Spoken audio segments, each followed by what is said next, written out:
Okay, awesome. Okay, I hope everyone can see my screen in here. Thanks a lot for giving me this opportunity. I'm going to hit the beginning. So if you have any questions, please put it in the chat section. Sure, we are going to get to it. And let's start the meeting. It's about GitOps. GitOps is one of those practices that after you do it, you'll ask yourself how you lived without it. And I just read this sentence beforehand in a weblog, and I said to myself, no, it can't be true. But yeah, it was true after we implemented it. And we are so happy to have it. So I suggest you try it in your company, and hopefully you will love it. A bit about me. I'm currently doing infrastructure architecture at Next.js Systems. Also, I have one YouTube channel, Daily SRE and DevOps. I usually share there some tips on technologies, 0 to pass the interview videos of mine. Usually they get good views. I'm talking about concepts and trends in SRE and DevOps. Also, sometimes I'm talking about the industry reports. About this talk, the content is going to be in 3 parts, kind of fairly equal parts, 15 minutes each. First of all, we are going to see what is GitOps, Kubernetes controllers, and GitOps operators, and actually the technology behind it that makes Argo Cd possible inside Kubernetes. Part 2 is going to be about designing your own GitOps solution in the company. I'm going to talk about different aspects of the Argo Cd and how you can design a good solution according to the space that you are in and according to your budget. Part 3 is going to be mostly about the lessons learned in our company. So below you can see 3 kind of icons. The first one is the video icon. Instead of doing live demos, I have recorded them to save our time. The second one is discussion. You see that below some pages, then we are going to discuss about the benefits of, or probably brainstorm on something. And the last one is any questions that happens between each of these parts. Okay, let's go and start the part 1. We are going to start with seeing how we can leverage GitOps practice, and I have recorded the video in here.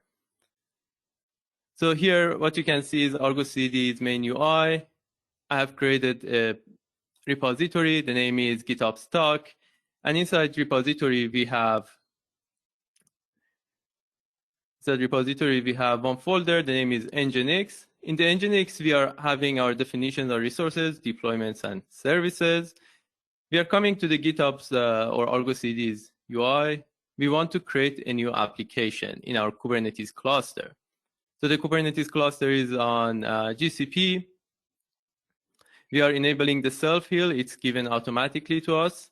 We are automatically creating our namespace that is going to be Nginx. And what we should do is we should give the address of our repository. So here we have the repository, we give the address, it finds about it, and we should give the path of that application. Here we have Nginx, and cluster URL is added in here. Just a note in here before we move on, we have the ability to connect to different clusters in Argo Cd. Usually we do 1 Argo Cd per cluster, but definitely you have ability to connect to different clusters. Just going back to the place, it seems that even though we have recorded it, but we are going to have still problems. The namespace is going to be Nginx. One thing that we usually prefer, having 1 namespace per application, it's easier to control it, especially when you have GitOps practice. Okay, that's pretty much it. We don't need any more configurations, and we create it. So you can see here Nginx application that's going to be synced and created inside Kubernetes. So we have one Argo Cd instance inside Kubernetes that is basically fetching this data. So we are going to get the namespaces. You can see here we have Nginx created. I got a question. So you're using Cloudflare for this, but can you use any other cluster, like provider? Yes, I'm using Cloudflare for this one. It's for the external IP.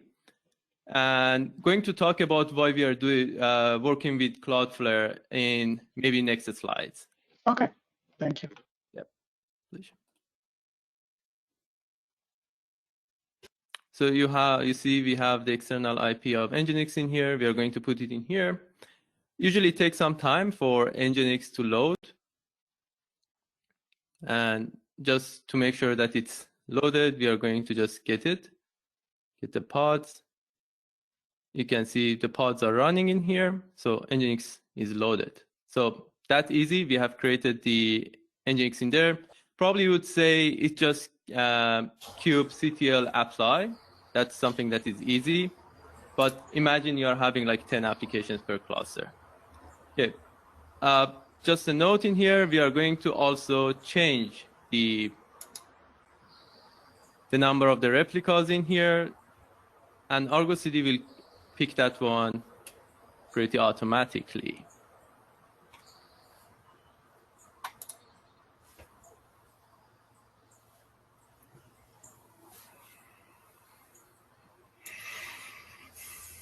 And once we commit it, because we have enabled auto sync and self-healing, Argo Cd is going to pick that up. And yep, that's it. You can see in here that we have 3 pods now. And we're going to check also inside the kubectl. You can see it in here. Basically, when you are having Argo Cd, you don't need to do any kubectls anymore. Yep. So that's a small demo before we started. And going to the next part. Any questions regarding the demo? Or we can move on. What's Argo Cd?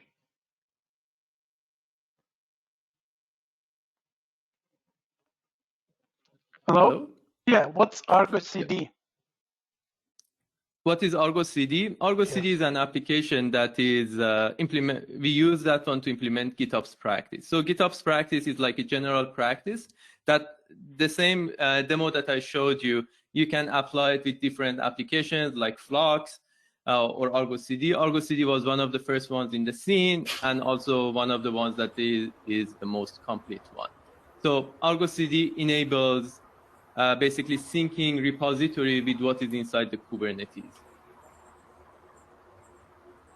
Okay, thank you. Okay, just going forward to see how we have this technology, maybe we can talk about a bit about procedural definition of infrastructure vs declarative definition of the infrastructure. So with the procedural, it's something like your Python language. It's like Docker file. You should go one by one and create your infrastructure. Basically, Docker is also some kind of infrastructure that you're creating it with running the commands line by line. On the right side, we have the declarative way of defining the system or infrastructure. With the declarative way of doing it, what we do is like, yep. I'm sorry to interrupt. We have a question in the chat. We have, again, the user group has different, all kinds of users with different kinds of experience. It would be good if you explain what is GitOps. Oh, GitOps. I know. Again, you kind of jumped into it, so if you just slow down a little bit, if you can, that would be great. Thank you. Yep. Okay. So we have again like the question of GitOps practice. Maybe it's better I show you one. Yep. This one summarizes it. So we have the developer. Yep. We have the developer here that is committing to the Git repository. And in the Git repository, we have this definition that is basically the definition of the state of infrastructure that we want to have. If you have worked with Kubernetes, you know about like this one that is deployment file or deployment YAML file. And basically when developer commits that one to Git, instead of like he go inside the Kubernetes and needing any kind of like a specialized knowledge to deal with Kubernetes, he can just commit with Git. That is like a tool that he knows about. And then he can use Argo Cd to kind of sync between this Git repository and Kubernetes. And Argo Cd is a tool that is like syncing between these two.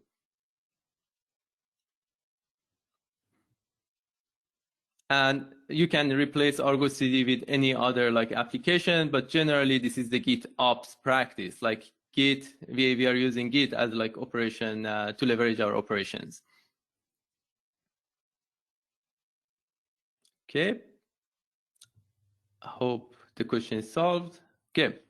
Going back to the procedural vs declarative, in the procedural, we talked about it's going to be like programming language. In the declarative, we are talking about what is our end state of the world. So by the end state of the world means that what we desire to see in there, we are desiring like to see 2 replicas of Nginx server or something like that.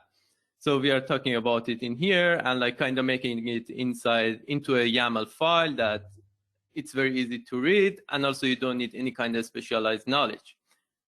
So that's the difference between procedural and declarative. For declarative, you don't need a specialized knowledge. You can just create it or write it. For procedural, you need it. And that's how we are going to leverage declarative kind of definition to give it to developers to scale our practice with GitOps. So how we can like use declarative definition? We have something in Kubernetes named controllers. So controllers in Kubernetes, they have one job, and that is they go in and see what are the basically definitions of the desired state of the world, and they compare it to the external world. So external world in here, it means like inside the Kubernetes.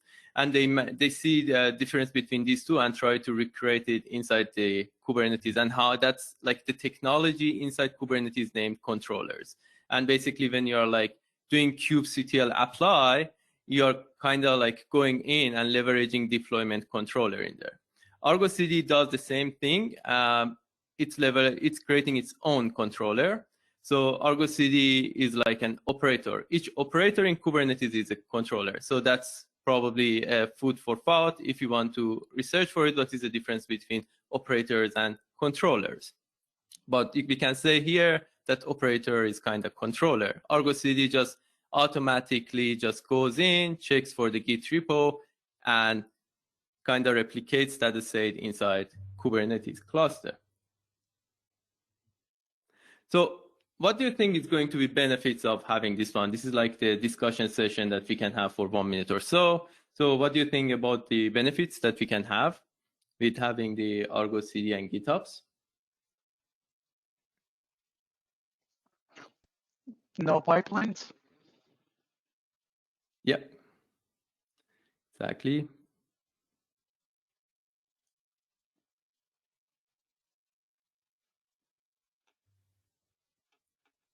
Yeah, no pipelines, one source of truth, and yeah. I'm not sure I agree that there's no pipelines. It's just the pipelines get moved, and so the pipeline concept remains. It's just done inside Argo Cd instead of Azure DevOps pipelines, or for example, the company that I work for, we use GoCD as our continuous delivery tool. But regardless, you're still going to have the pipeline concept, whether the specific tool you're using calls the pipeline concept pipeline or something else. You still have something that takes you from source control to production. Yeah, so we are still having version controlled infrastructure is a benefit to something like this, because you get the benefits of version control, but instead of having it only applied to the evolution of your software, we also have it applied to the evolution of our infrastructure, right? Why is this firewall port opened? Who opened it? Why does it need to be open? Those kinds of questions, they're Traditionally, source control is used to answer those questions for software development. You can go back through history and see who added this line of code. The commit comments give you an idea of why they made the change. GitOps provides those same benefits to the operations team. Right? I think, generally speaking, GitOps is about taking the benefits of source control that developers have been leveraging for ages and saying, hey, the operations folks could benefit from this as well. If we have a way of automatically taking our infrastructure definitions from a version controlled source, such as Git, and using that to automatically build out infrastructure using Argo Cd or Terraform, or pick your implementation tool, then the operations team gets the benefits of history that have been, that the developers can tell us just how valuable that is. Yep, that's completely true. And in the case of Argo Cd and the pipelines, we need to still do the integration between inside the pipelines by continuous integration, and also promotion between environments. Still, we are going to need pipelines, but for the continuous delivery, that like writing of those codes or kind of scripts, we don't need it anymore. Also, we have one question. Is Argo Cd just for CD? What about CI? Yes, it is just for CD. It's Argo Continuous Delivery. For the CI, you can leverage the current pipeline that you're using in the company. Either it's Jenkins, CodeFresh, or Azure DevOps. The next one is not only infrastructure, right? You can still, yes, you can still update the Docker images with GitOps, but I think that by updating Docker images, you mean the images inside the Kubernetes, per se, for the Argo Cd practice. Does Argo Cd break after someone manually modifies? No, it doesn't break, actually. It enforces its own definition. So if there is somebody that is going inside and changing it, Argo Cd you can have it in a way that it can force applying it in there. I see Chris is saying that yes, it can break. I haven't had that experience. What experience that I had is just Argo Cd overrides it. Okay, regarding the benefits, if no question, we can go to the next. Regarding the benefits, we are going to have reliability, repeatability, visibility, and some people that are using it for compliance. Disaster recovery is my favorite one in here because we are working with a cloud provider that usually breaks. For bigger teams, especially if you are working with bigger organizations, we have self-service. We are going to talk about this one more. And for security, this is my favorite one too, and that is no more kubectl to the cluster. Okay, talking about the benefits, first of all, going to talk about like the reliability. Basically, when you are having some kind of scripts or something like that, you are going to see it like breaking. We have had the same experience for almost 3 years that we were deploying with our scripts, and always with every change, we would see some kind of like differences in there. Sometimes we had some regressions, sometimes there were some delays. With Argo Cd, or generally the GitOps practice, we are sure that operator or controller there inside Kubernetes is going to do the job, or at least it's going to notify us. It's about 7 or 8 months that we have implemented it, and not once we have got any notification regarding any problems of implementation in there. So it's automated in nature. Basically, you can rest assured that it's working fine. If not, it's going to just notify you in your Slack channel or in the email. And there is one way to define the infrastructure. Because you're using declarative way, skill set is not going to be a factor. Just you define it, other people look at it and approve it, and then you have it on the main branch. The next benefit is repeatability. I'm not sure about your cluster, but this is a typical cluster of ours, just 1,605 resources. And it's not counting all of the resources. If you want to count all of it, it's going to be about 2,000 or something like that. So in such a big cluster, how you are going to ensure that you're repeatable? Like when you're changing something, it's not going to break other things, or if you are going to promote one environment or one thing in one cluster to another cluster, it's not going to basically break. We had all those problems. Even like creating one application for us would take about like 5 days or 6 days, believe me, like it was like very hard. And for us, it was hell before it. But with Argo Cd and also leveraging other applications like Helm and Customize, basically for us, that's just 5 minutes of time. Just copying and pasting and putting it there. Completely repeatable, and you can just work with it. So, and also the nature of the work currently is that we are not having simple deployments anymore. So we should configure API gateway, we should configure service mesh, security, encryption sometimes, TLS, or sometimes like we are going to talk about the secrets, that is certificates or config maps. And there are a lot of these configurations that are coming with each application. Basically leveraging the GitOps practice plus using Helm and Customize, you are making the job much easier.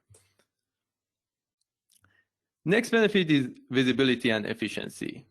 Everybody can see what's happening in there. Who has changed something in there, or probably who has opened the API gateway. So you can completely see all those things. Also, it's infrastructure as code in nature. So not only you, but also other people in the company can come in and see what is happening inside your cluster.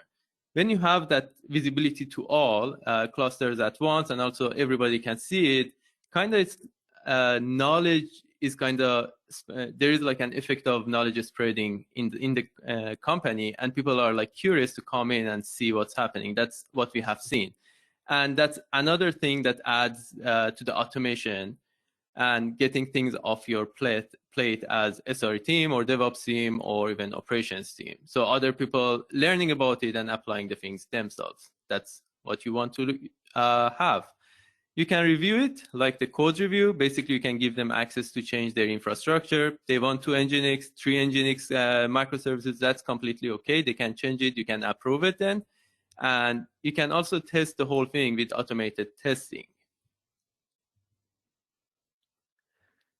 There's also another benefit that comes from like other people coming in from your organization, and that is having the self-service and rise of platform teams. Recently, platform teams has been the team of the SRE and DevOps teams, and platform teams is that you have just a small team in the company that they are managing the main infrastructure. Other people, they learn themselves and come in and change it themselves. So with this, and the team usually is a bottleneck in SRE, normal SRE and DevOps teams. But when you have platform teams, teams are not bottleneck, but people are coming in and changing this hardware themselves. It's pretty scalable approach. You have the code review in there, and you have developers coming in and learning about it. And I've experienced that developers, they really like to learn about infrastructure if it's easy to learn. Okay, before going to the next video, that is setuping the Argo Cd, any questions?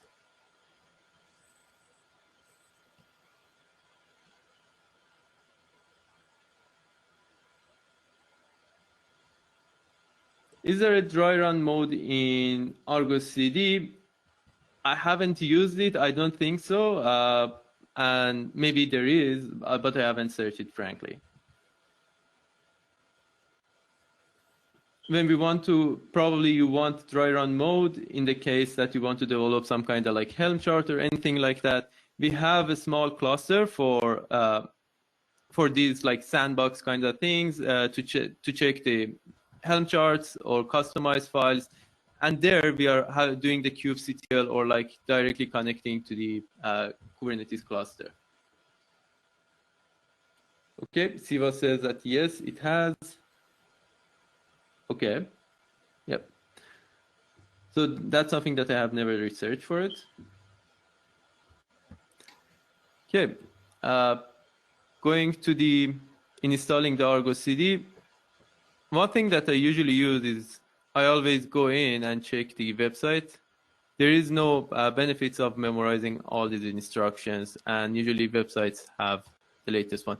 I use the Windows terminal with Linux in it, highly preferred.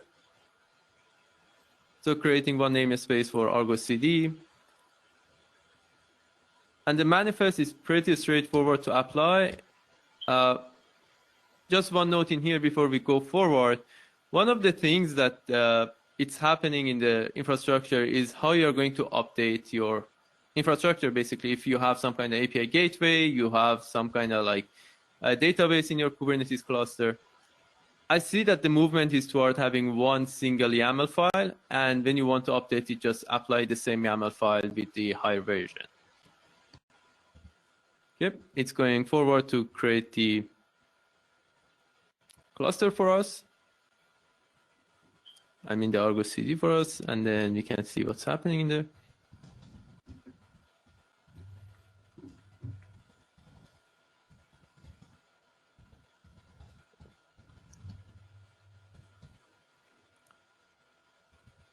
Okay, you can see in here we have Argo Cd server. That's where we are going to get the UI, and also we are going to get the CLI. CLI works with gRPC.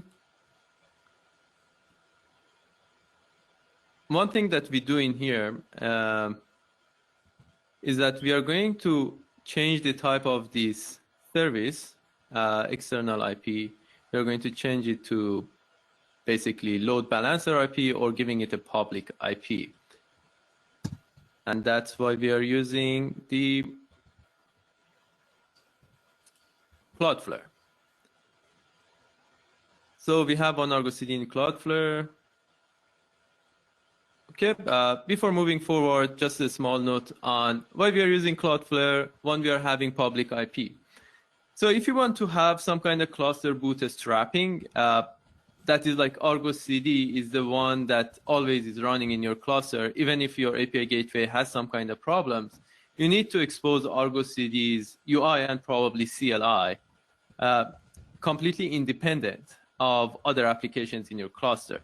So one of the things that I see that people are doing is that they are leveraging, for example, their API gateway or ingress controller to route the Argo Cd. But imagine that your ingress controller goes down.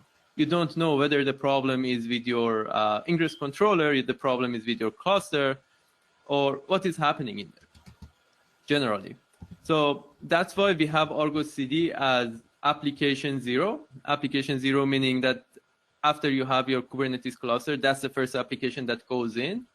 And we are leveraging Argo Cd then to bootstrap other applications, including like ingress controller, databases, everything that goes with it. And you may ask why the question that why not leveraging the WAF, like normal WAF of the cloud providers? First of all, we want it to be cloud provider independent. That's why we are using Cloudflare. Secondly, Cloudflare has something that we are really interested in, and it can route gRPC protocols. So if you are in cloud providers like IBM, the normal or standard WAF doesn't allow you to use something else than HTTP or HTTPS. So it's better. So that's why we are leveraging the free version of Cloudflare just to route our data. Okay.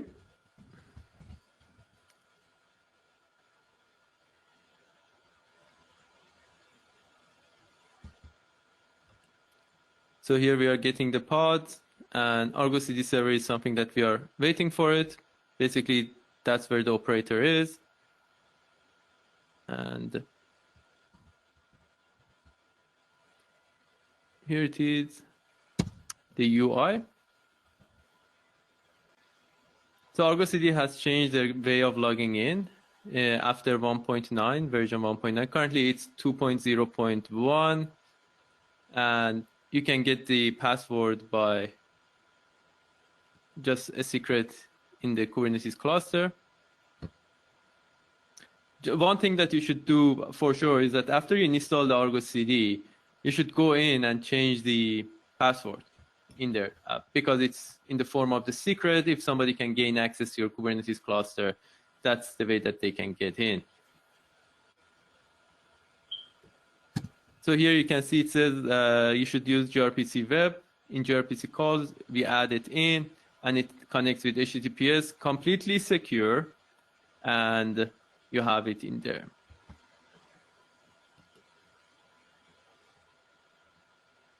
Then we are going to use that command to update our password.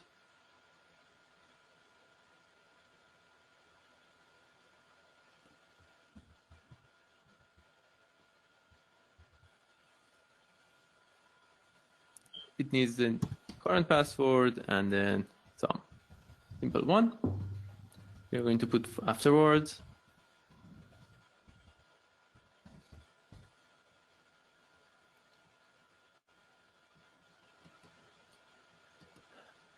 Then you can log into the UI. I suggest that you give the UI's username and password to other developers if they are interested to come in, especially for lower environments. That's what we do. Lower environments, lower clusters, they have their own Argo Cd. So that's what we do. And for the lead developers or senior developers, we give the even higher environments UI username and password and credentials. Okay. So basically, that's how we install it. So can you elaborate a little bit on, you might be jumping into this right now, but the different levels of users, different Argo CDs, how do you, is it like, how do you put it, like, this is my dev cluster, this is my QA cluster, this is my prod cluster, that kind of thing? How do you differentiate? Yes. Okay. So that's the first thing that we are going to talk about when we are talking like in the part 2, that is designing our GitOps solution. That's where we are going to talk about like different clusters and probably different credentials. What do you mean by Argo Cd cluster bootstrap?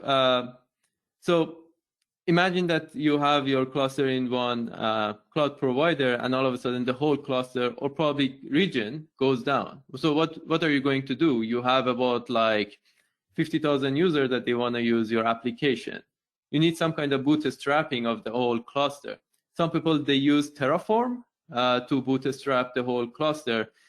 Our experience shows that using Terraform for implementing everything that is outside of the Kubernetes cluster and using Argo Cd to bring back every application that is inside the cluster is the best way.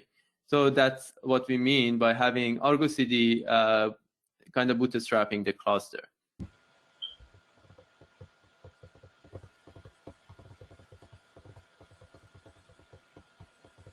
Okay. Going to the topics. We are going to talk about like designing your own clusters, number of the clusters and environments that you are going to have. Then we are going to talk about the deployment strategies, canary deployment, blue-green. We are going to talk about the secret management. We are going to have a lot of like time in there. That's the most important thing that I have seen it's needed usually in the clusters. We are going to talk about observability and compliance. Okay, about the number of the clusters and environment strategy. Usually, imagine that we have 3 applications in here. Each one of those applications, probably they have different environments. They have, here it's shown it's 3 environments, but in some companies it's like 5, in some companies it's 6. For example, in ours it's like 6. It depends on the procedure that your company follows. But usually, I don't see anything less than 3 clusters happening for each application. So one thing that you can do in here is that you can say, okay, just the dev environment by itself, including all the applications inside, is going to be one cluster together. So you can say here the whole column is going to be one cluster, and it's going to host app 1 in dev environment, app 2 in dev environment, and app 3 in dev environment. The next day, like, that's the most common one, especially if you have a lot of applications and you have enough budget in there. The next way that they are going to do is having one application in one cluster. that I think usually happens with the companies that they are selling one application to one client, and one client, they want their own private cluster. It happens especially with financial services, and you can have that way. So you can have app one and you have dev, test, and prod environment in one place. Though we don't suggest at all to have prod environment or prod cluster with other, sharing that one with other like environments. There's also another solution that they do with like big applications or the applications that they want it to be like self-reliant, and that is each application and each environment, they want to have just one cluster. So here you are going to have 9 clusters if you are going to go with that approach. For example, app 1 dev environment is going to be one cluster by itself. App 2 dev environment is going to be another cluster. So that's the way that they go with it, and we have some kind of table in here. If you are going to share those environments, basically large shared clusters, like 9 applications in one place, you are going to have a lot of cost efficiency. Basically, you are going to have ease of management, especially security, if security is not important for you. For many companies nowadays, security is the most important thing. They don't want to go that road at all. The next one is resilience. Imagine, as I said, when your cluster goes down, you're losing it all. And application security, again, it's the lowest one. We can have cluster per environment, as we said, like it's kind of like something in between that I usually prefer. We have cluster per application. One bad thing about cluster per application is that you're going to have prod in the same environment. Again, that's not much preferred. And we have small single-use clusters. Nowadays, that's a trend that is happening with K8s clusters, that basically they're very small. Before going to the deployment strategy, another question that Max asked, and that is about the different levels of developer access. So, or different levels of access to Argo Cd. One experience that we had is that it's very much easy to use just single admin of Argo Cd, although it's not also kind of suggested in the documents.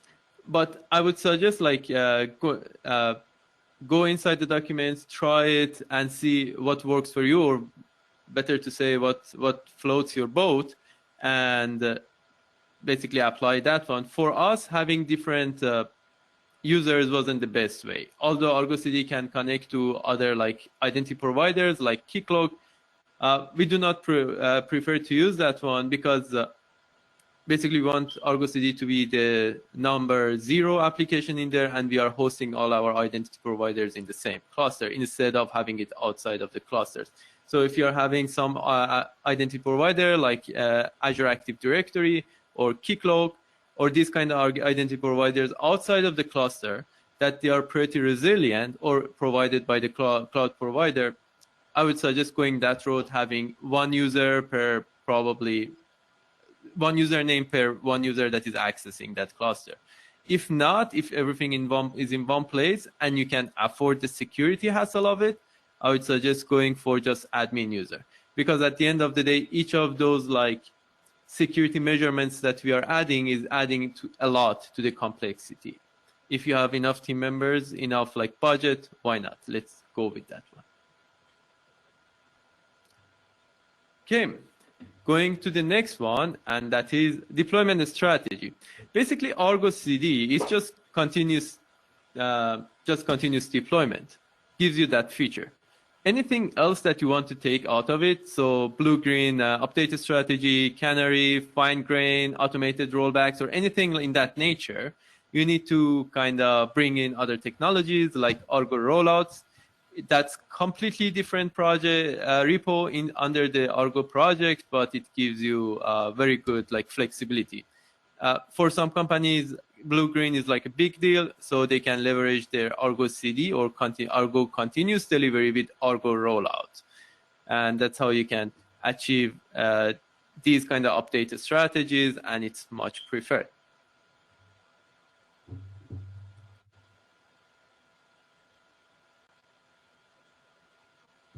Okay, about the secret management strategy. So this chart that you see in here, that's something that I got by experience. I haven't found it anywhere, so by no means it's the complete chart, but that's just something that I got from experience. And that is secret management strategy. What you see in here shows you what you deem as being like safe. Some people say that our Git repo is safe. Especially they say that, okay, I'm going to get like credentials from different people and like I'm just going to give it just for the ops team or the people that they need it. So I would say Git repo is safe and I have like a good team that they're managing the Git repo security. So I call it safe. So that's the lowest part of the pyramid, easiest thing to do. The second one is that you say that the Kubernetes cluster is safe. It means that whatever that is inside the Kubernetes cluster is safe. If you have your secrets in there, completely safe. Nobody is going to break into Kubernetes clusters anyway. Kubernetes clusters is like one of the safest clusters ever. So that's something that you may say. Then you are going to lean toward like Bitnami is still secret. The next one is that you are saying that probably no, Kubernetes cluster is not safe, but inside my container is safe. So that's another level. Basically, nobody can execute do the kube exec inside my container because I've closed it, so I deem it as completely safe. But some also organizations, especially again in the banks or like financial organizations, they don't do any of these ones. They just go for the app runtime. They don't say even the pod or container itself is going to be like secure. We are going to talk more about each one of these strategies because I haven't found the knowledge anywhere else, and I think that's the biggest like lessons learned that we had in the company. So secret management strategy with Git, pretty easy. You have your secret YAML files. You can see in the left side of this Argo Cd logo in here. And we have the API version, basically V1 and kind is secret. So that's plain like YAML definition of your resource in Kubernetes. So you can see in here, you have everything, token ID, token secret, everything is in here. Yeah, you can say it's base 64, but base 64 is not like an encryption mechanism. You can completely decrypt it very easily. One of the pros in here is that it's easiest to manage. And it's perfect for easy cluster bootstrapping. You don't need to have some kind of like heavy lifting in there. Just it's easy. You put it in there in your GitOps repository. Argo Cd will take care of the rest. No more manual like operations in there. So we have the cons also in here. Everyone can see and access the secrets, but again, in this chart we said that you accepted that the Git repo actually is you call it safe. So it's completely okay if everyone can access or see your secrets. And it's the least secure among others, or what is being said. The next strategy is the Bitnami is still secret. It's widely used in industry. They say that Kubernetes is safe anyway, and especially for the teams that they don't want to go that route of Vault. So it has some easy things to do, and that is it's easy to manage and easy to access. Also, you can just say that the access is for few SRE and DevOps members. And also it has very secure and simple mechanism. So how it works? It's like that. You have your SRE or DevOps crew that they have access to the main secret file. What they do, they get that secret file in, and they have installed sealed secret inside the Kubernetes cluster. So after they have installed the sealed secret inside Kubernetes cluster, and the time that they want to kind of encrypt this YAML file, that is basically the secret file, they get the public key of the sealed secret.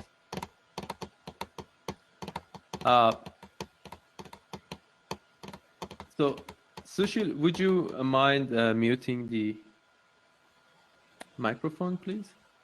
Sorry for that.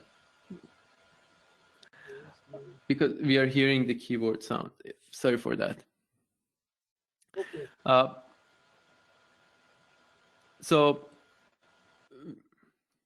we are having the sealed secret in here that it's just whenever you're installing sealed secret in your Kubernetes cluster, it's generating one public key and one private key.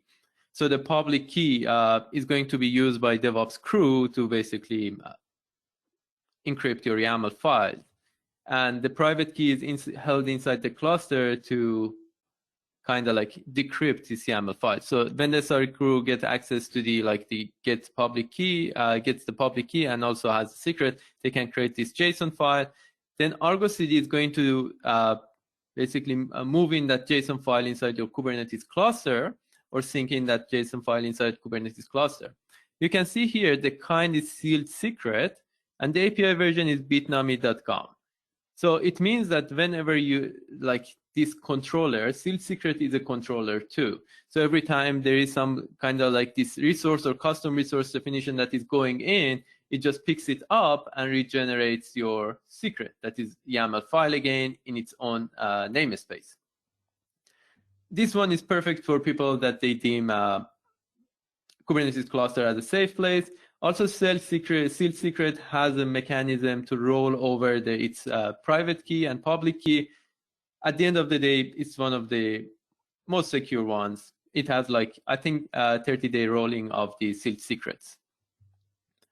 Again, it's harder for cluster bootstrapping, because imagine that you have your cluster down now, and after your cluster is down, you're going to create another cluster, and then you're going to create another sealed secret. Probably private and public key is going to be different. So you need somebody to change those secrets to normal encrypted secret, or you need to have some kind of a script to do that for you. The next one is very hard to compare setup compared to Git, and also it has some kind of learning curve. Not much. It's easier still compared to Vault. But yep, many people I have seen that they are leaning toward this one.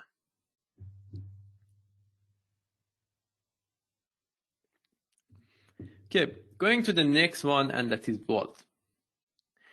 If seeing this actually image is not scaring you, so basically either you know a lot about the Vault or you have enough budget to implement the Vault. But basically Vault is, it needs a good team to manage it, or at least they should have good knowledge about how to manage the Vault. Usually managing secrets in Vault, especially for having it like this, it needs the different kind of access or setup. The first setup is by some kind of admin that goes in one and defines the policy roles and defines the roles and kind of creates the secrets. And then there is a second part that here you can see in the blue, that is getting inside the Vault and getting that access token, basically logging in to the Vault and getting the access token. That's a big kind of procedure to do that. Here, what we see is the procedure for Vault agent sidecar that kind of automates that logging in and fetching your secret and then mounting it to your pod. So that's the one that we are going to talk about next, and that is Vault agent sidecar. So Vault agent sidecar, what it does for you, it connects automatically for you for the Vault, and it's like a sidecar that sits beside your applications container. And after it has fetched the secret, it's going to share it with the application as a part of mounting it on the shared volume. You can leverage some kind of templating in there, but still that takes a good amount of time of yours to implement it. So it has still pros for you compared to the runtime way of doing it, and that is you don't need to change anything in the app code. Very good for the legacy applications, because usually I've seen that dev managers, they don't like to change things in their code, especially if their code is running, they don't want to change in it anything at all. Another one is that you can have just normal environment variables and in a shared folder. Everybody works like that, or they used to work like that, and they are happy with it. There are some cons in there, and that is it's a big headache to set everything up, especially that what we say template engines and templates of the secrets to make these kind of environment files in there. It's less secure than runtime, and you need to disable execution in the pod.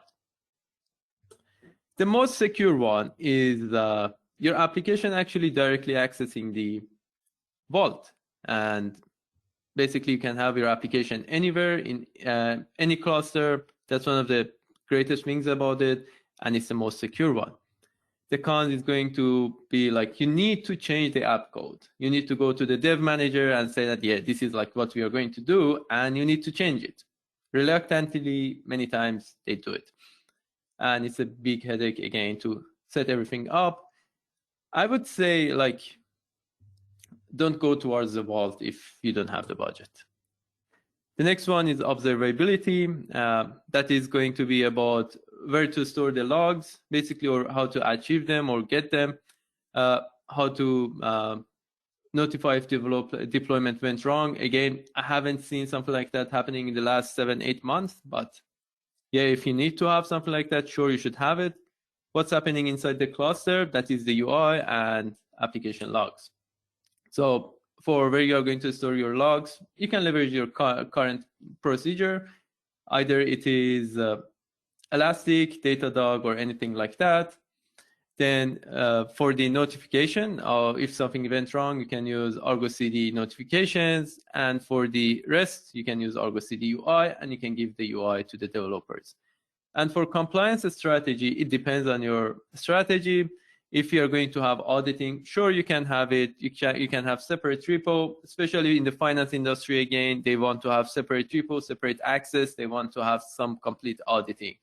So Argo Cd kind of like enables you to pass all those security compliances or compliance strategies. And the next one is a typical solution.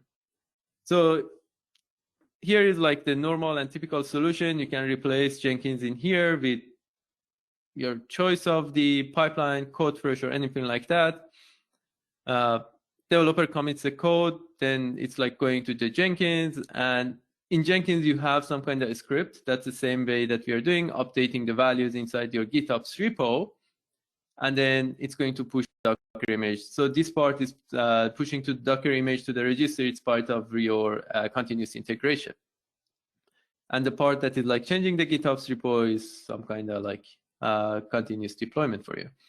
And Argo Cd is going to take care of the rest. It doesn't matter which cluster, it will take care of it for you. Okay. Any questions?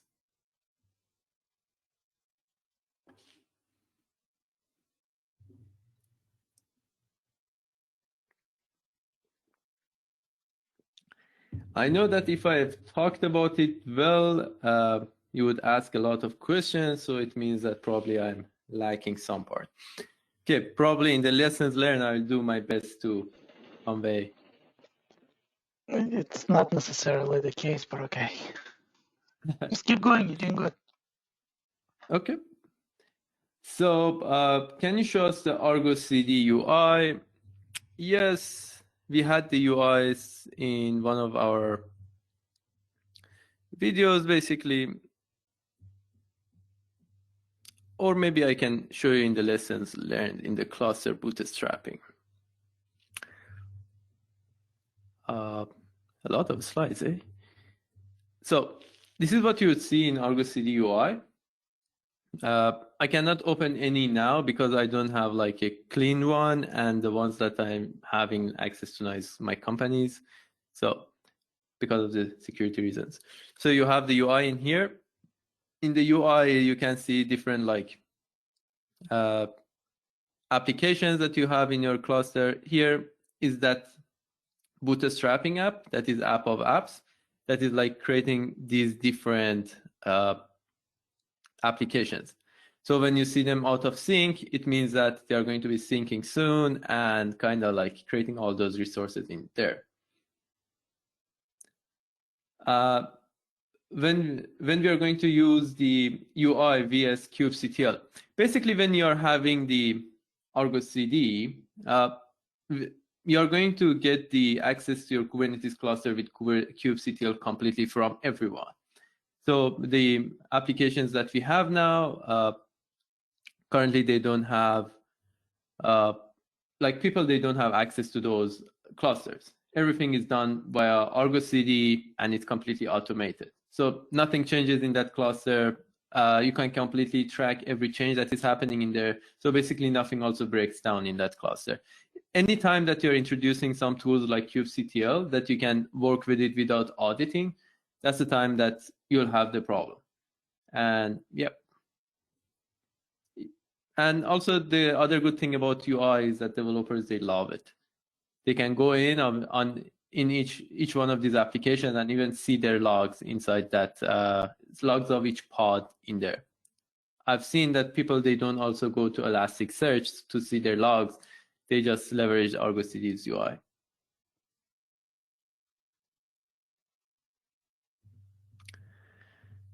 Okay, continuing with lessons learned. So I highly suggest using some kind of like Helm chart, customization, or anything in that nature. If you haven't done so, I suggest starting with here before going to Argo Cd. You're going to see a big leverage in your automation when you have Helm and Customize. They do almost similar job for you, but what our experience shows is that you use it for different kind of like use cases. So it's good to know where to use each, and when you have it, probably you have good automation in your system.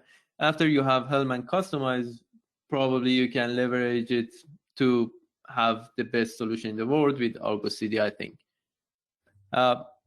When one of the mottos that I have is that if next year, with the same kind of load workload that you have now, if your team is still are working or like accessing their computers, probably there is something wrong. They should go there and like sit by the beach and have some beers or like teas. I wouldn't like, you should automate everything. You should be that good in automating everything away. That's the job that we should be doing. So using Helm Customize with Argo Cd kind of helps you achieve it. The next one that we learned is about the cluster bootstrapping. At the beginning, we were leaning toward like Terraform, but after we have Argo Cd, we found out that that's the best thing to do, because when you have that cluster bootstrapping in there, you're creating something named app of apps. So in the app of applications or app of apps, what you have is just the custom resource that defines how to create other applications in that cluster. So whenever you are having your Argo Cd, you just kind of create that app of apps in that Argo Cd, and everything is done smoothly. And if you have new applications and probably you have new microservice coming in your company, that's pretty much happening every day, they can just leverage the system themselves. They can write their own customized resource definition and apply it to app of apps and automatically sync it to the cluster. You don't need to do anything. And when cluster goes on, again, you can leverage it. App of apps pattern, it uses some kind of custom resource definitions, as you can see in here, argoproj.io, it's like API, and the kind is application. Here you can see the definition for the guest book.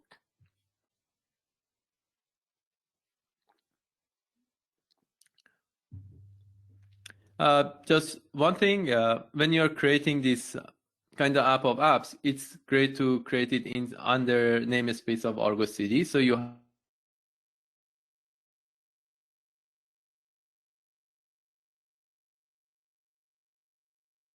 have all your custom app definition in one place. And you can have here Argo Cd, different namespace as your destination. Okay. This is the app of apps pattern. You can see this application to kind of like bootstrapped other applications in here. The next lessons learned that we have is that it's a good practice actually to have this thing streamlined, creating your custom image of different applications. You have Nginx ingress controller, have some kind of very easy process to create your own custom image. Because one day, usually every day comes something that you want to kind of change that image. Or sometimes you want to update the images. For example, Argo Cd has given you some kind of new batch that you wanted. You want the process to be the most seamless as possible. you don't want developers to be, or even like SRE or DevOps people to be a bit lazy in like promoting or updating the applications in there. So having some kind of like CI job that gets from the Git repository, makes your custom image and pushes in there is the best thing that it can happen. For Argo Cd, you need to do that, especially if you are having private repository. If you want to access some private repository, I mean both in Helm private repository and also in the Git private repository. Or if you want to have any kind of custom TLS certificates, public-private keys. Currently, I'm leveraging the Cloudflare's one, but also there is another kind of mutual TLS that you can establish between Cloudflare and your Argo Cd to make your connection completely secure. The next one is having a written runbook.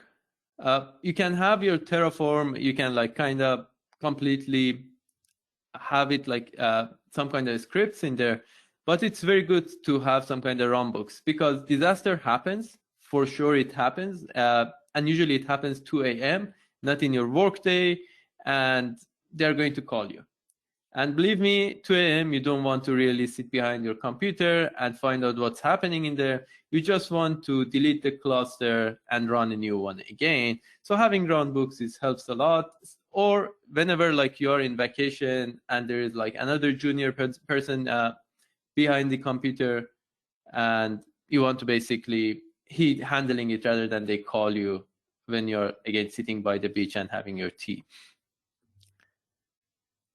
About the secret management, I have seen many people in different companies. They're always like thinking about this perfect world that they have Vault and they are like working with it completely.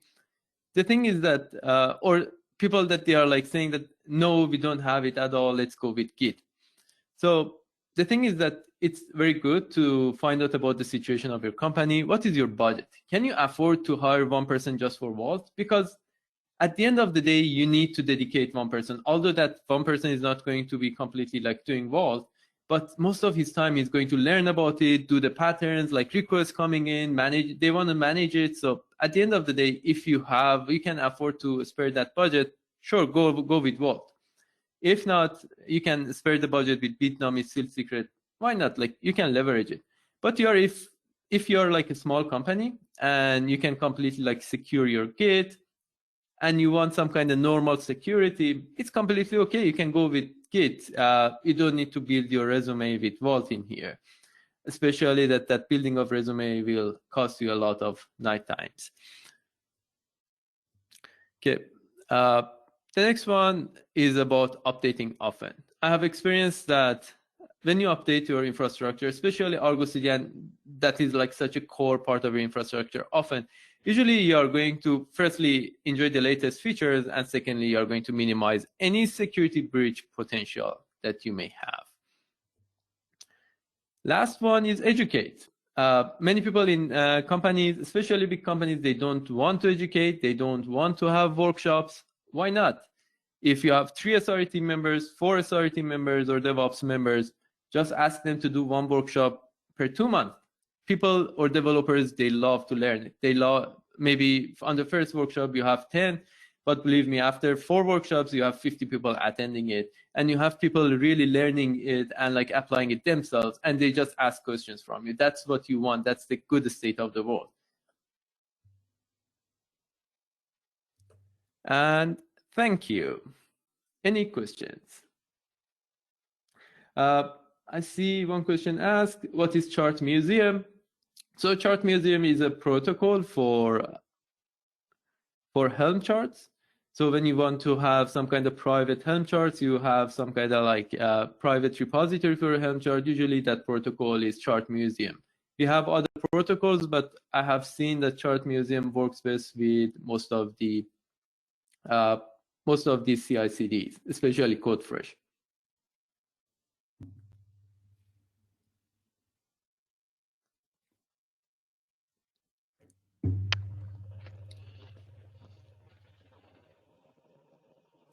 Any other questions? You can unmute yourself. You don't have to type. Pardon me? You can, I'm just asking if anybody wants to ask a question, they can just unmute. Yep. Yep, you can unmute yourself and you can ask. Sure.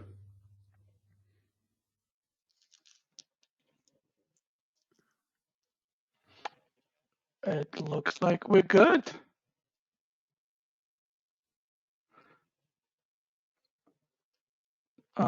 Thank you very Hello. much. Oh, hey. Oh, Hello. somebody. How can we download any recording of this? Because The I'm logging recording, it's going to be on the meetup. On the meetup, I'm going to put up a link to the YouTube. in the same. Okay, where we registered. Yes, where you're registered. Yeah. Oh, I see. So Okay. most of the time they do that, so I can go back to the previous. Yeah, webinars. you can go to previous sessions, go to comments, and you will see the session.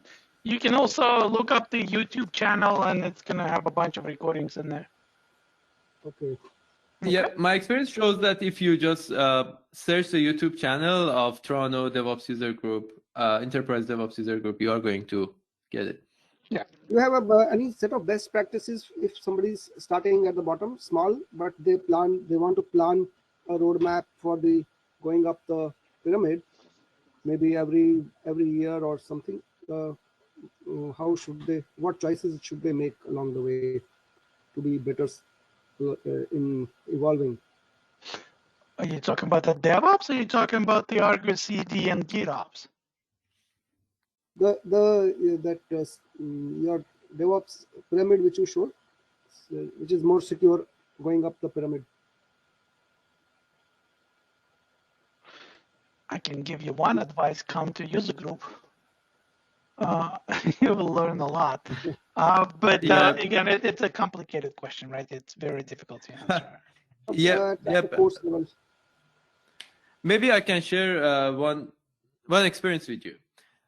3 years back, I was doing software engineering, and I just attended like Object Sharp's meetups, and also that time also they had some kind of morning workshops too. So I was attending those ones, and somebody came inside like the DevOps group, and they talked about this big magic of Kubernetes. And I was like, God, like one day can I do that? So now it's about like 2 years afterwards that I'm here and talking with you. So it's pretty easy, as Max said, come into these meetups, go and practice all the things that it's told in here. And probably, again, like in 1 or 2 years, probably you're going to be full-fledged DevOps or SRE.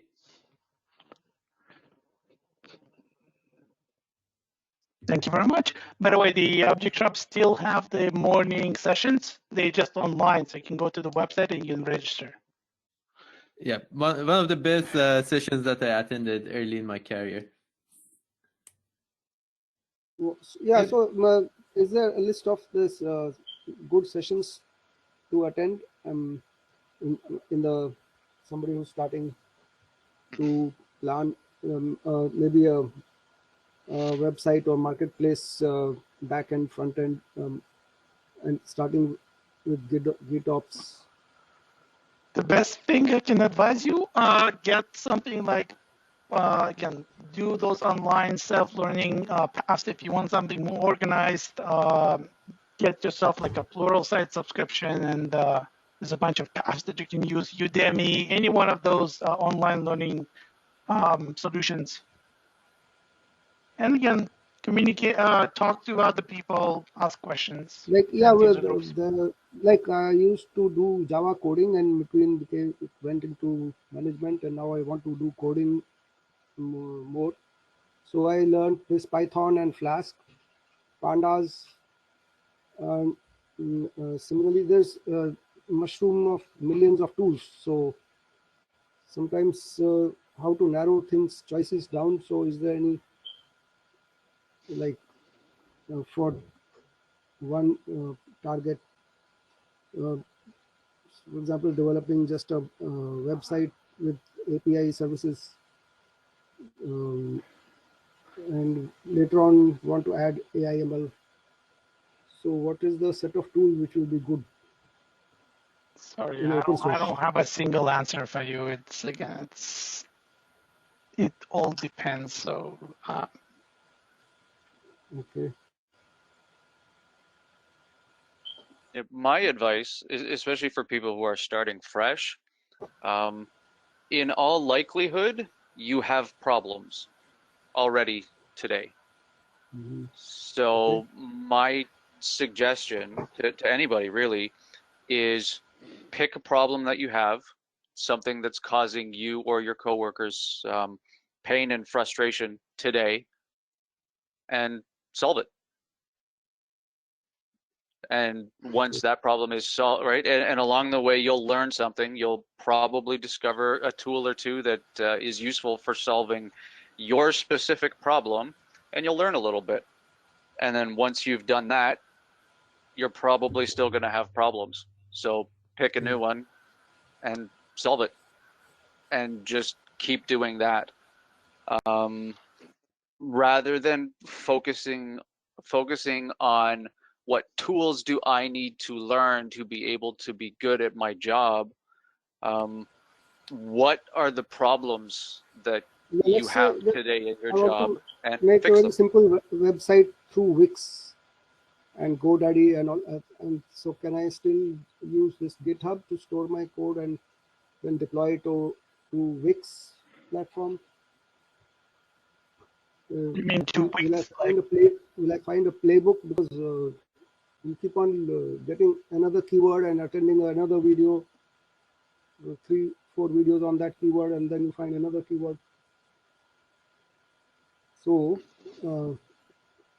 I think they, if one describes one's problem in one line, then there could be a playbook to follow for that line. Sorry, I agree with Jason.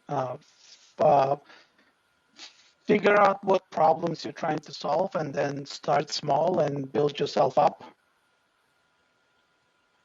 Yeah, of course. Okay. Right. Sorry, there's no like a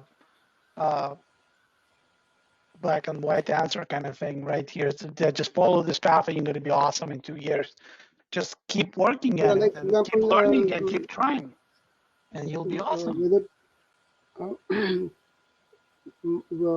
This Spring Boot and all is used only with Java, right? Not with Python, whereas Python is used mostly with Flask and not with Spring Boot. Is that correct?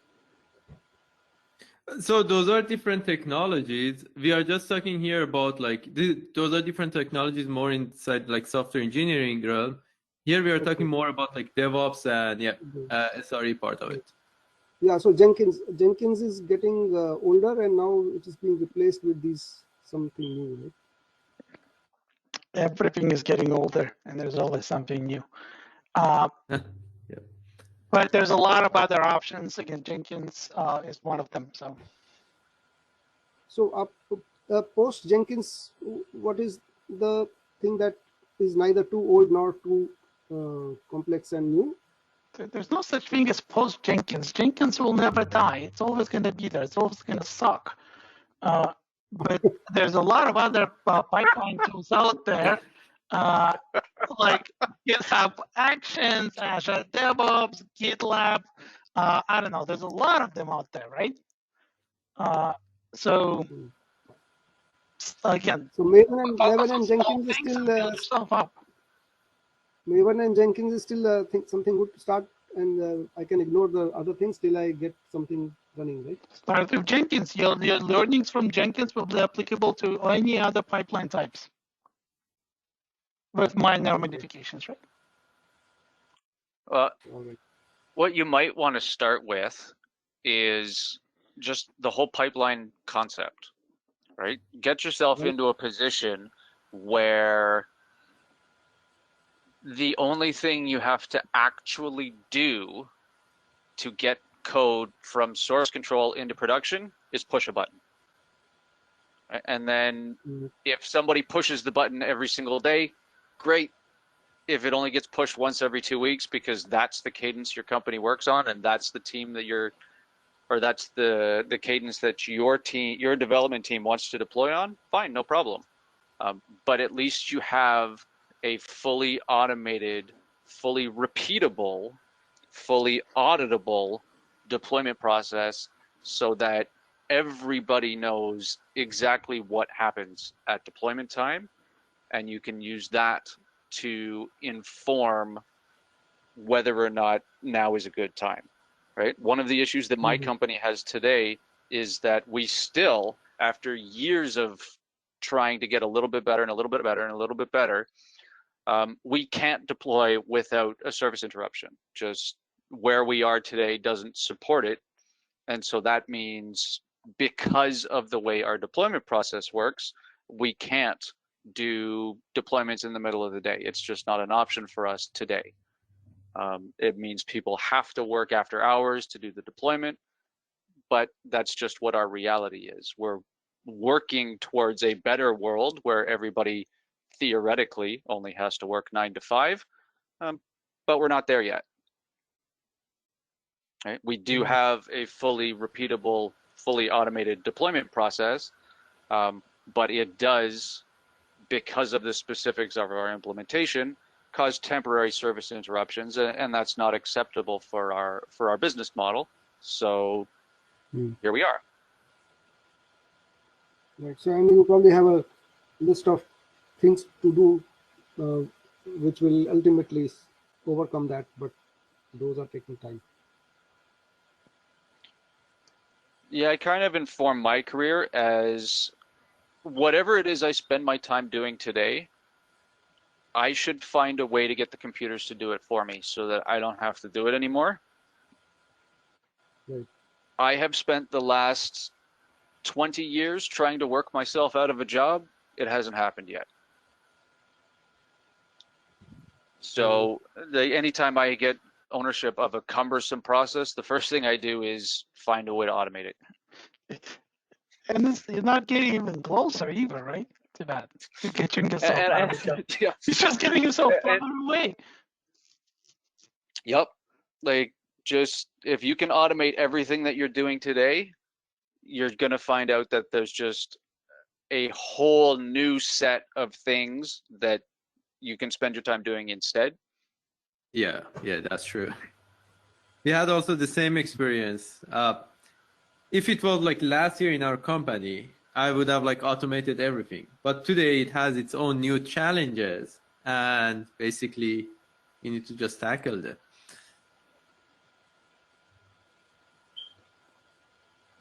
YAML is more and more things are instead YAML replacing the shell scripting. Oh, YAML is not replacing shell scripting. YAML is just another markup language that you're gonna hate, but you're gonna use. It's another scripting kind of language. Right? It's not scripting. So yet another markup language. It's a markup language. Yeah, okay. YAML is more like data. It's not code. The script will use YAML just like we use just JSON as a markup. Yes. YAML is analogous to XML or JSON. It's a markup language. Oh, okay. Right. Okay. Configuration. All right. Thank you. Any other questions? I have one question. Yes, please. Related to Argo Cd. It's a good presentation, Saman. Thank you so much.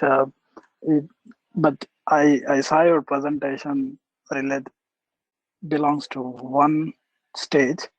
If I have a multi stages like dev, UAT, and production, how would you deal with those situations using Argo Cd, and how would you patch the resources? For example, in prod, I would like to place 5 replicas, whereas in dev, you don't need that many of replicas, right?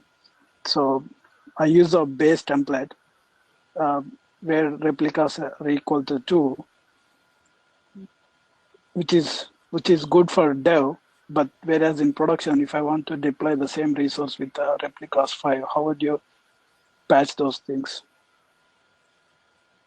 Oh, you mean that, for example, in production, you want to have probably like replica sets of 5 for each of your application, but in lower environments, dev, you want to just have 2. Is that correct? Yeah. Yep. Okay. If you have your application in normal YAML files, like in deployment YAML files, then you can use customize to completely achieve that one. It means that whenever you are like promoting between one environment to another environment, you're just promoting the YAML file. You are not going to promote the customized file. And for each environment, you can write your own customized file. If you're having your Helm charts in there, you can have Helm charts have values files.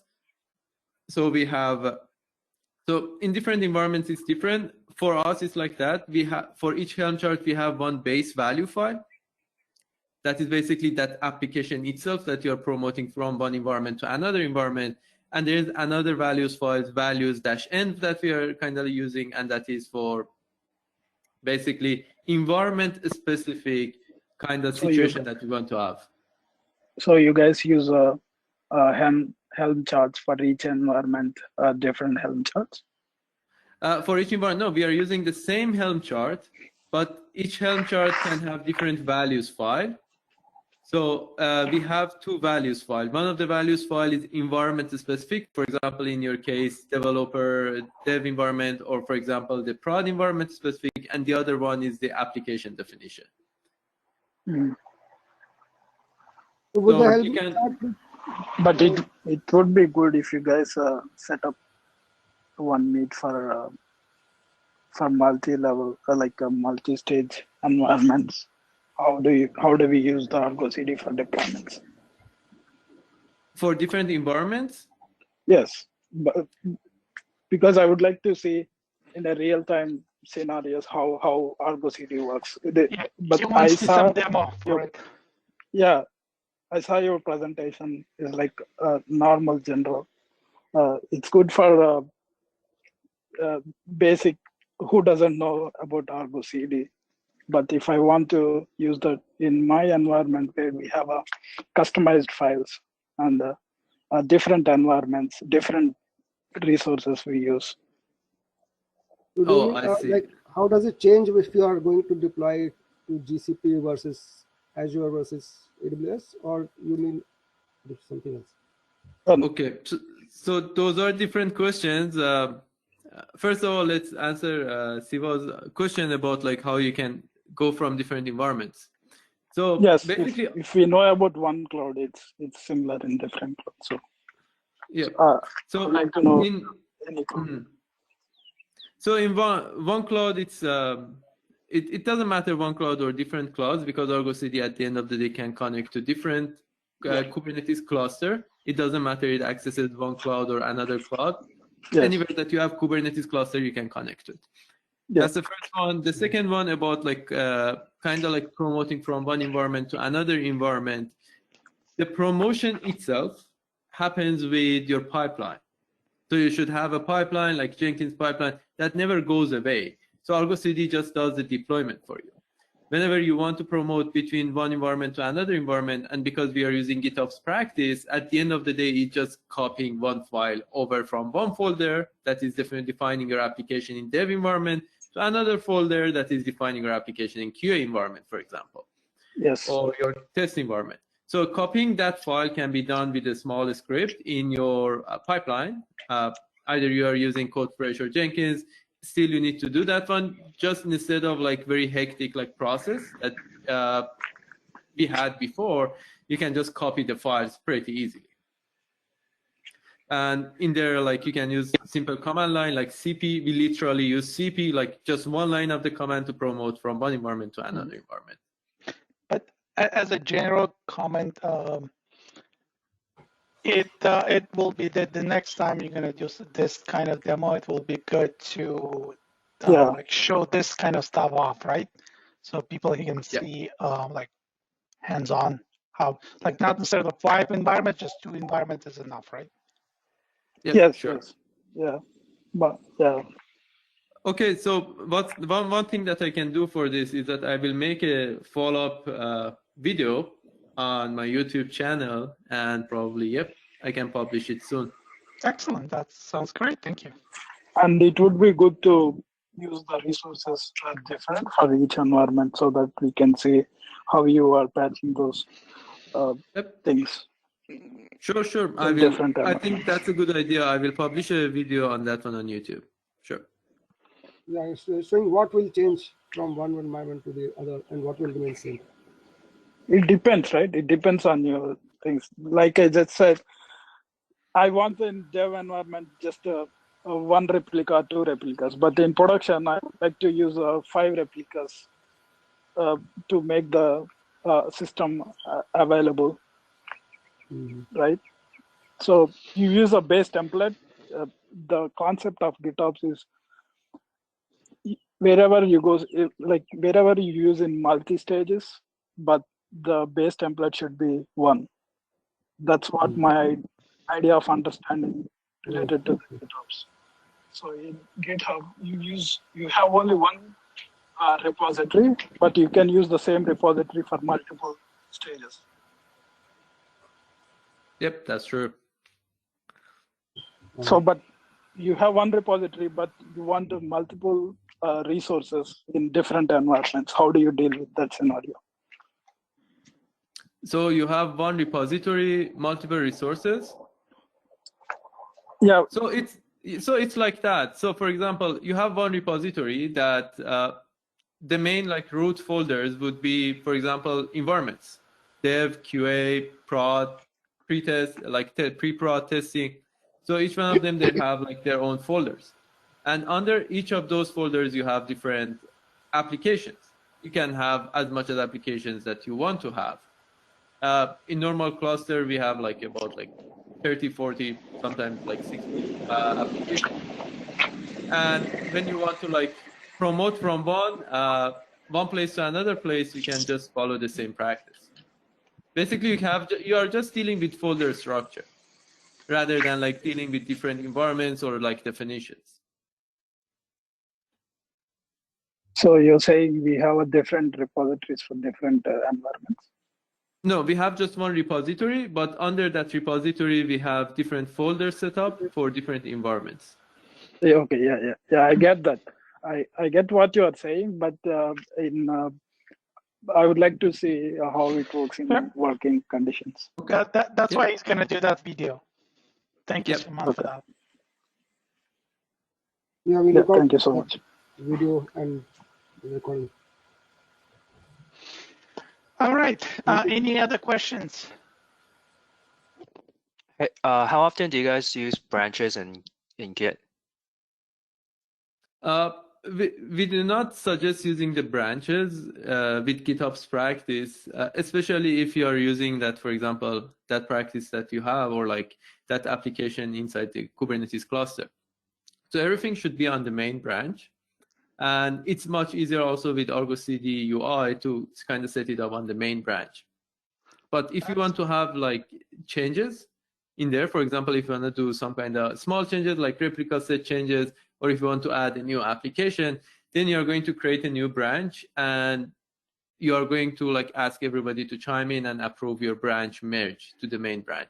So that's the way that we work usually. So everything works on the main branch. And the good thing about GitOps practice is that you afford to break the environment. So anytime that, for example, you got in that PR and then all of a sudden your environment is not working, just roll back your Git repo and you're in the good state. I want to suggest a slightly different alternative. Yep. Always use branches. Don't ever write to main directly. Yeah, never writing to main directly, just for every writing to main, you need to have branches. I'm not like saying that writing to main directly, but like always working off the main, like Argo Cd works off the main rather than off the main branch. You mean branches. The main branch will be triggering Argo Cd? Yep. Yes, that makes sense. All deployments. To main, you have to have a branch, feature branch. Yeah, you can. Yep.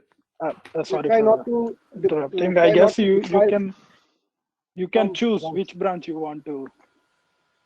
The trigger, yes. Yes, you can choose which branch you want to trigger. Yep.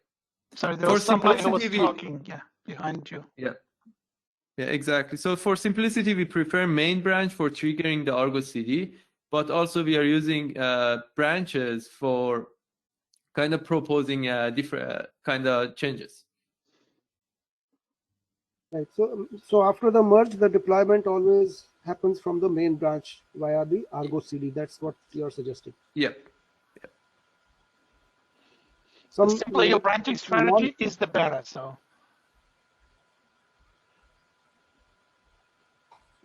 some non-Kubernetes environments, you mean they sometimes they use branches also to do the deployment for different. Prod 1 will get main branch, prod 2 might get side branch if there's not Kubernetes and older way of doing things, right? And you are suggesting that is not a good practice. it's a horrible Especially practice. with Kubernetes. It's a horrible practice, whether that's Kubernetes or not. Okay. One main branch, one source of truth. Right. Yeah, I had a hard time following the workflow you were describing, but I also agree that there should be one branch that leads to everywhere. Right? It's Right. just Yeah. it's so much easier to keep track of what actually gets deployed where if it's just no, you just go to master or trunk or main Yeah. or whatever That's it is true. that you want to call it, and you just go look at that one branch, and that's the one that's in whichever environment. Not okay, what's in QA? Well, let's go look at the QA branch, and well, just how different is the QA branch from production after all? Because I don't want to be the guy doing that diff. Yeah. Yeah. Yeah. True. Yes, keep Right. it simple. Yep. Diffing is very painful.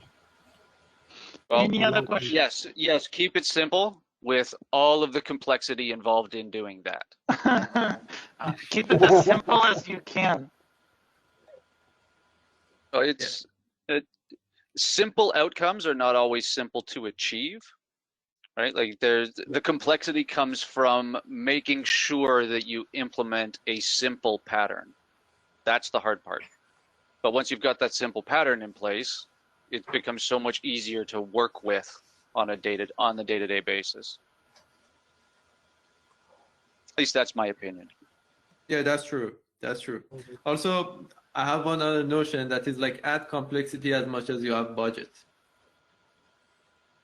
Yep, that'll be important. Yeah. That's a nice guiding principle. I might have to steal that.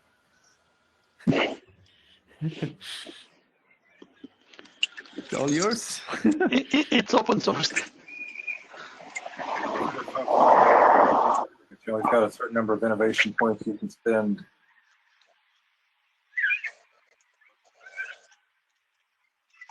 How do you guys distinguish between GitHub Actions and the Argo Cd? GitHub also introduced the actions for deployment. Pardon me, I didn't get that. Say it again. Okay, so GitHub introduced the GitHub Actions for deployment. Okay. So how do you distinguish the differences between using GitHub Actions and Argo Cd? Oh, okay, I see. So GitHub Actions or any other pipeline structure, it's for doing, first of all, doing your integrations or CI power or continuous integration for you, like building the images. That's the first one that it never goes away. The second part is promoting between environments. That is, for example, you have it in dev now, then it's going to be on QA, then it's going to be on staging. Still, you are going to have it with your GitHub Actions, CodeFresh, or any other pipelines that you have. There is like a third part too, and that is the script that actually you're using to deploy your code. So that's the part that will go away, and Argo Cd will kind of replace it. If you're using something like CodeFresh, it gives you great UI to Argo Cd because CodeFresh and Argo Cd work well together. I don't know about other offerings. So it kind of replaces your deployment part and just deployment part of it. Okay, Still, you're going to use GitHub Actions. It runs on it relies on it's basically on top of the GitHub Actions, so it enhances the functionality of GitHub Actions by orchestrating a lot of the activities. Yeah, exactly. And again, that's you can replace GitHub Actions with Azure DevOps, GitLab, again Jenkins, and so on and so forth, right? Yep. In that sentence, at least. I did. What is that code fresh used for? It's something like GitHub Actions. It's just giving you the pipelines. It's one of the leaders in the industry these days. Seems so. So one major advantage is avoiding the scripting. Yeah. By using Argo Cd.